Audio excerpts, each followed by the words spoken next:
please give an energetic and warm welcome to Shri Sabji Dholakia ji.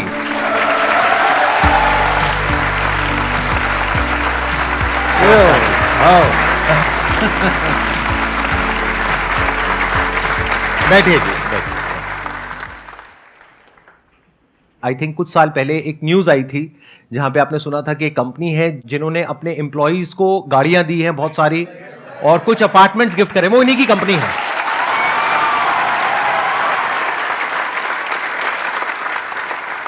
साढ़े 12 साल की उम्र में मैंने गांव छोड़ दिया था, क्योंकि आपकी तरह मेरे को भी पढ़ने का नहीं था। सभी को पढ़ने का तो होता ही नहीं है, सब कुछ करो लेकिन पढ़ने का नहीं है। तो मौका नहीं मिलता, हर एक को मौका मिल जाए तो सभी छोड़ दे।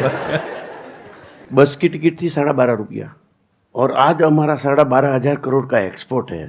यही हमारी जर्नी है। बहुत तो वी आर वेरी हैप्पी। मैं इसलिए शेयर करता हूँ कि आज तो आपके पास बहुत अपॉर्चुनिटी है, आप दुनिया में कुछ भी कर सकते हैं। दैट टाइम हमारे पास कुछ नहीं था, जेब में एक पैसा भी नहीं था और कोई मदद करने वाला भी नहीं था। अरे कोई मोटिवेटर ऐसा भी नहीं था।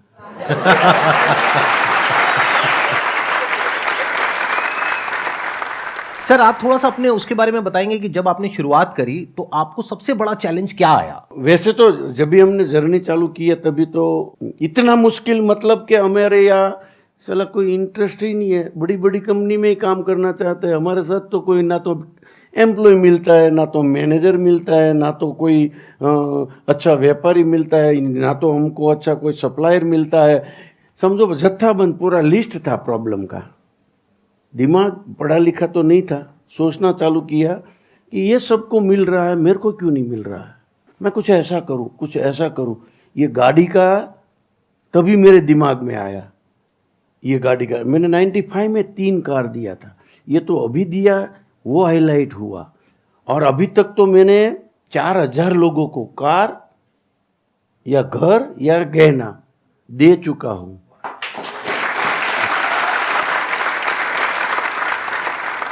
आप देना चालू करो। एम्प्लॉय है, ब्रदर है, पड़ोसी है, राष्ट्र है, समाज है, देना चालू करो। आप बिलीव नहीं करेंगे, मिलना चालू हो जाएगा। बहुत बढ़िया। ये बेसिकली एक माइंडसेट है। माइंडसेट 2 तरीके का होता है। एक होता है कि मेरे को मिल जाए, और सामने वाले ने अगर मानो किसी ने 10,000 रुपए तनख्वाह मांगी, उसको और तंग करके किसी तरीके से उससे 6,000 रुपए करवा ली, वो भी रो रो करके उसको दी, ओवर टाइम कराया, ओवर टाइम के भी पैसे नहीं दिए, संडे को भी बुला लिया। ऐसा सब देखते हो आप लोग आसपास में। ऐसी कंपनी में आप लोग कभी भी दिल से काम नहीं करेंगे। दूसरा होता है एक ऐसा एटीट्यूड कि शुरू से ही आपके मन में है कि मेरे पास में जो भी कुछ आएगा, अब सब कुछ तो नहीं, अगर सब कुछ ही आपने दे दिया तो आप खुद सड़क पे आ जाओगे ना, तो बट जितना मैं दे सकता हूं, जो भी मैं शेयर कर सकता हूं, वो मैं दिल से शेयर करूं। तो जैसे से आपका दिल बड़ा होता है तो आपके साथ वैसे ही लोग जुड़ते हैं। ये सीक्रेट शायद किसी को पता। हम लोग हमारे यहाँ एम्प्लॉय जो काम कर रहे हैं उसका पेरेंट का 1 साल में एक टूर करते हैं 15 दिन का, और 10 दिन में उसके साथ जाता हूँ। अपने माँ बाप की तरह मैं अपने एम्प्लॉय का पेरेंट की सेवा करता हूँ। अच्छा, एंजॉय कराता हूँ, प्रोग्राम कराता हूँ। और ये क्यों बता रहा हूँ, घर पे अपने पेरेंट को कोई अपनी कंपनी यात्रा करा रही है तो हमारे माँ बाप के प्रति हमारी भावना कितनी बदल जाएगी। बिल्कुल ठीक बात है। माँ बाप का आशीर्वाद कंपनी को मिलना चालू है। इसमें बहुत बड़ी बात क्या है, बहुत बड़ा खर्चा नहीं। हरिद्वार है, ट्रेन पूरी बुक कर ली, ये इसके लिए हमारा 1-1.5 करोड़ के 2 करोड़ से ज़्यादा बजट नहीं है। 2 करोड़ का खर्चा, खुश हो जाता है 15 दिन। हमें हमारे सौराष्ट्र में तो अपना मदर फादर तो अच्छा है, साथ में बैठता है। वो मदर फादर साथ में, सौराष्ट्र में प्रथा है, मदर फादर दोनों एक ही बार साथ में खाना नहीं खाया है। हम लोग एक ही डिश में खाना खिलाते हैं।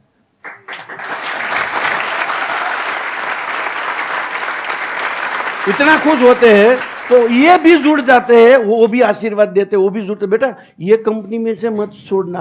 और छोड़ा तो मेरे को बिना पूछे तू ये कंपनी मत छोड़ना। साला हमारे बाजू में छोटा सा दामनगर है गांव, साला तूने कभी दामनगर नहीं बताया, उसने मेरे को दिल्ली बताया।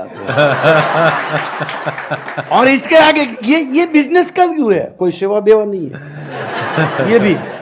और इसके आगे की बात, वो पूरा पेरेंट का राउंड लग गया, 6000 फैमिली का राउंड लग गया है। अभी राउंड चल रहा है father in low mother in लो का।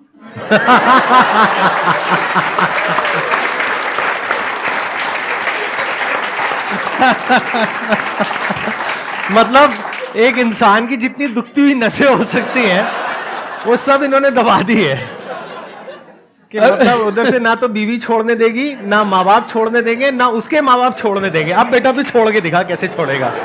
और लॉजिक में एमबीए को बोलो, चार्टर अकाउंटेंट बोलो कि ये बनावे, एमबीए को ये कोई दिमाग में बैठने वाली बात है, ऑडिट में नहीं आएगा। Mother in low father in लो को बिजनेस में क्या काम है, उसकी यात्रा करा के क्या मिलेगा। चला हम शादी करने के बाद mother in low father in लो का भाव पूछते नहीं है, और कंपनी उसका क्या शादी के बाद कोई पूछते है क्या, भूल जाते हैं बिटिया ने कितना बड़ा बेटा दिया बेटी दी। हमारी लाइफ का एक सबसे बड़ा प्लेटफॉर्म दिया जो फादर इन लॉ के मदर इन लॉ, किसी का भी, आपका है, बीबी का है के हस्बैंड का है, दोनों ने लाइफ दी है, तो हम भूल जाते हैं। लेकिन हम आज ये कंपनी कैसी है, हमारा दामाद वहां पे काम कर रहा है, इसकी वजह से मैं यात्राएं आया हूं। बीबी इतनी खुश होती है तो घर पे कितनी मजा आता है।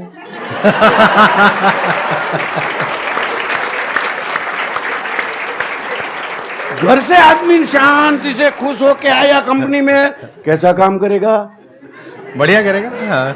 कंपनी अपने आप विकास करेगी। हेलो, आप अकेला खुश मत हो, आप तो खुश बाय प्रोडक्ट होंगे, उसको खुश करो, अपना काम हो गया। ये तो एम्प्लॉय है, ये तो समझ, मैं नेचर का भी यही इसलिए, मैं तो आपको नहीं, ये तो गाड़ी की वजह से आप जानते हो, ये तो छोटा सा काम है, छोटा सा। जो मेरे को पद्मश्री मिला ये तो नेचर की वजह से मिला। मैंने 111 सरोवर बनाया है, कोई एक आदमी नहीं है तो इन्हें खोदने 111। ये काम जो करता हूं मैं नेचर का, तो नेचर मेरे को सपोर्ट करती है, कुदरत मेरे को सपोर्ट करती है। बहुत बढ़िया, बहुत बढ़िया। अब आप लोग बताइए, अब आप लोगों के माइंड में जो भी क्वेश्चंस हैं जो आप इनसे पूछना चाहते हैं, please go ahead. Hello sir, hello everyone. Sir मैं पूछना चाहती हूँ, जैसे आपने बोला कि आप 12.5 साल के थे तब आपने डिसाइड किया कि आप कुछ करोगे, तो आई एम अ टीचर, मैं बच्चों के पर्सपेक्टिव से पूछना चाहती हूँ कि आजकल बच्चे कुछ भी आइडिया लाते हैं, कुछ लाते हैं, तो पेरेंट्स बोलते हैं नहीं अभी ये नहीं करना, अभी पहले आप अपना होमवर्क कर लो या फिर आप अपना स्कूल कर लो, और अभी आप बहुत छोटे हो, आपके आइडियाज़ की कोई वैल्यू नहीं है। तो वो अपने पेरेंट्स को कैसे कन्विंस करें या अपने टीचर्स को कैसे कन्विंस करें? 12.5 की उम्र में मेरे को पढ़ने का नहीं था, फादर की इच्छा थी कि तू तो पढ़ने जा या बिजनेस करने जा, लेकिन गांव में से जा। मैंने मेरा नहीं किया, फादर की वजह से किया है। मेरे फादर ना माना है, मदर का सपना था तू पैसा वाला बनना, हर रोज इमोशनल ब्लैकमेलिंग करती थी, बड़ा आदमी बनना, तेरा नाम होना चाहिए। ये मदर ने 12 साल की उम्र में दिमाग में डाल दिया था, तो मैंने पेरेंट का माना है, हेलो, अपनी माना नहीं है।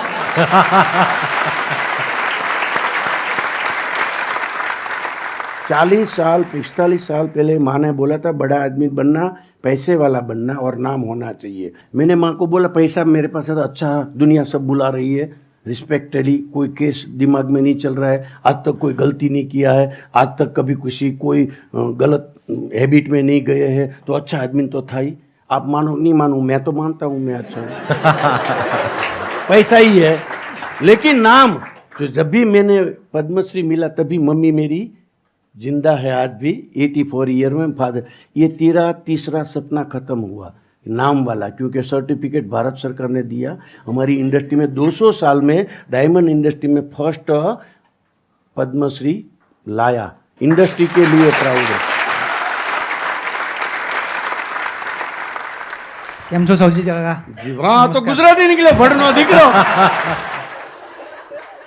तो सर आप पेरेंटिंग के लिए भी जाने जाते हो, तो क्या टिप्स देना चाहोगे पेरेंटिंग के लिए, अपने बच्चों को कैसे हम अच्छे संस्कार दें? अपने को कुछ नहीं करने का है, हम बच्चे जैसे चाहते हैं ऐसा जीवन चालू करे, बच्चे बाय प्रोडक्ट ऐसा हो जाएगा। मेरे को इसको पूछ, बच्चा मेरे साथ है, बोलना पड़ेगा तू ऐसा बन, ऐसा बन, ऐसा कर, ऐसा। ये तो तालियां सुन के पड़ जाए, समझ जाएगा मेरे को क्या करना चाहिए। पेरेंट हम चाहते हैं मेरा बेटा ऐसा बने, ऐसा हम जीवन में जीना चालू करें, हो जाएगा बाय प्रोडक्ट। अरे मेरा बेटा मेरे से बेटर होशियार है, मैं तो मोटिवेटर हूं ना, मैं बता दूं आपको। तो मैं तो इंडस्ट्री का लीडर हूं, हमारी इंडस्ट्री बहुत बढ़िया चल रही है, और मैंने काफ़ी बार बोला डायमंड से अच्छी कोई इंडस्ट्री नहीं है और हो ही नहीं सकती है।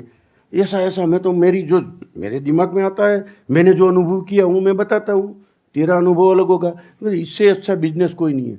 तो वो पढ़ के आया, पापा मेरे को डायमंड में नहीं आने का। ले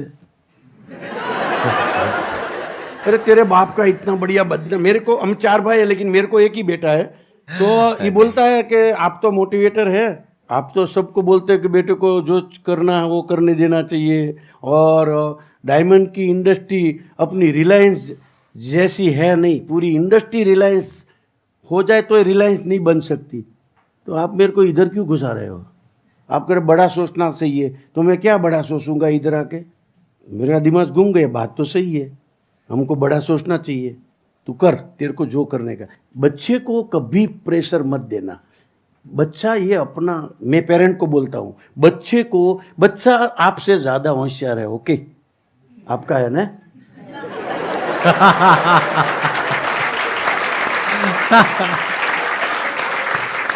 जैसे एप्स में नहीं होता वर्जन 2.0, राइट? हाँ, बेटर वर्जन होता है। हाँ, चलिए नेक्स्ट क्वेश्चन बताइए, कौन है जो कुछ पूछना चाहते हैं?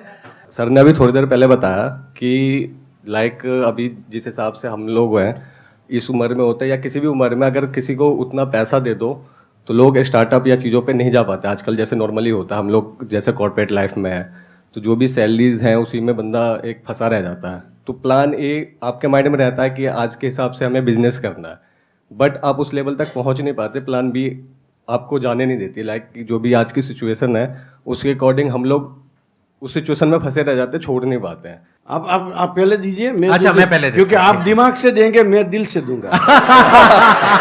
उसको दोनों जवाब मिल जाएगा।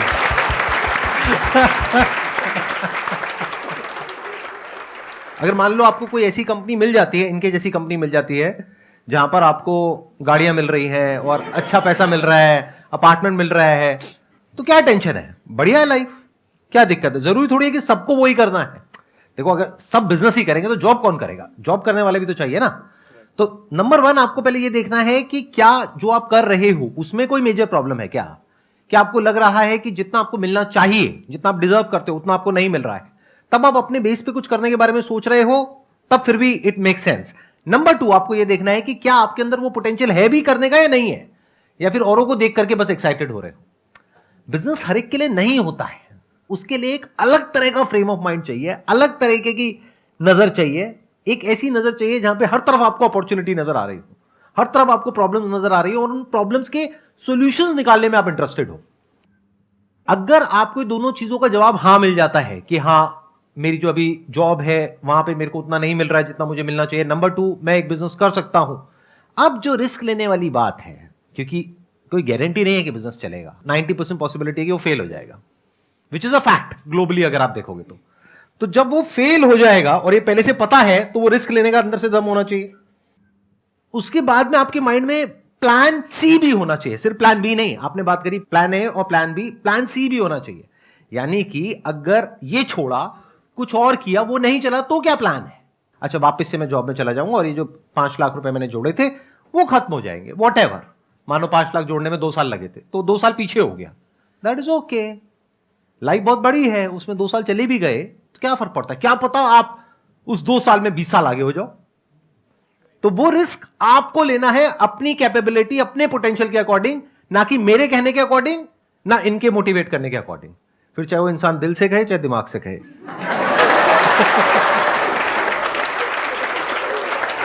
कुछ नहीं करने से तो बेटर है ना कुछ करके फेल हो जावे। एक बार फेल, 2 बार, 3 बार से 100 बार फेल हो जाओ, मास्टर हो जाएंगे भाई, तो आपके पास प्लस ही प्लस रहेगा, कोई फेल होने का रास्ता ही नहीं रहेगा। वहां तक तैयारी होनी चाहिए सक्सेस होने के लिए। Thank you so much sir, यहाँ पे भाई अपना हम समय लोग 10 निकालने साल के लिए। से मेहनत कर रहे थे। आपका मैंने चैनल देख के ब्रिजेश को बोला ये बंदा को लाने का है। समझो, बे बंदा को लाने का है, तू कुछ भी करके ला, क्योंकि जो आपका कॉन्सेप्ट क्लियर कट मेरे दिमाग में है। मैं ऐसा नहीं है कि तारीफ करने के लिए बोलता हूँ, फंडा के एकदम क्लियर है। हाँ जी, पैसे के लिए नहीं कर रहा, मैं भी बिजनेस कर रहा हूँ, पैसे के लिए नहीं करो। पैसा मेरे को मालूम है बाय प्रोडक्ट है, इसलिए हम लोग को लाने का था। लेकिन मेरा सपना कितना स्ट्रांग है देखो, बंदा को मैं तो ला नहीं पाया, लेकिन वो ने मुझको बुला लिया है। थैंक यू जी यहाँ पर आने के Thank लिए। you so मुझे much. बहुत अच्छा Thank लगा you. आपसे मिल करके। Thank you, God bless you. Big round of applause for him.